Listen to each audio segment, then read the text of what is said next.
第一屆香港華夏武術分齡賽吸引300名中小學生參賽。前港隊代表兼前世界冠軍周定宇希望將武術呢項運動年輕化。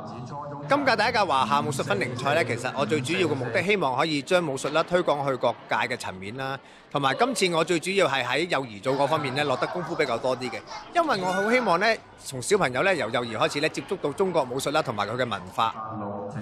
上年奪得世界青少年武術錦標賽初級棍術金牌10歲嘅何希彤，今次參加女子高小組長拳同埋棍術，佢憑凌厲嘅眼神同埋明快嘅節奏感，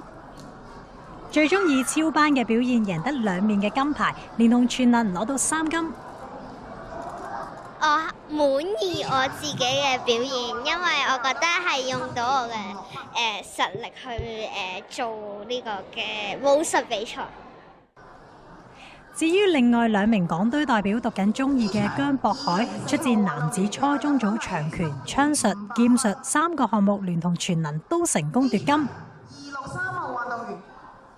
而中1嘅林以樂就奪得女子初中組長拳、劍術同埋全能嘅金牌。我頭先比賽發揮得幾好嘅，但係個場地因為有啲線，所以可能啲動作就會變得會夾硬啲咯，但係都發揮得唔錯嘅。我覺得都幾熱鬧嘅，即係有唔同嘅人可以喺度比賽啦，吸收到唔同嘅經驗啦，令到我可以增長知識咁樣。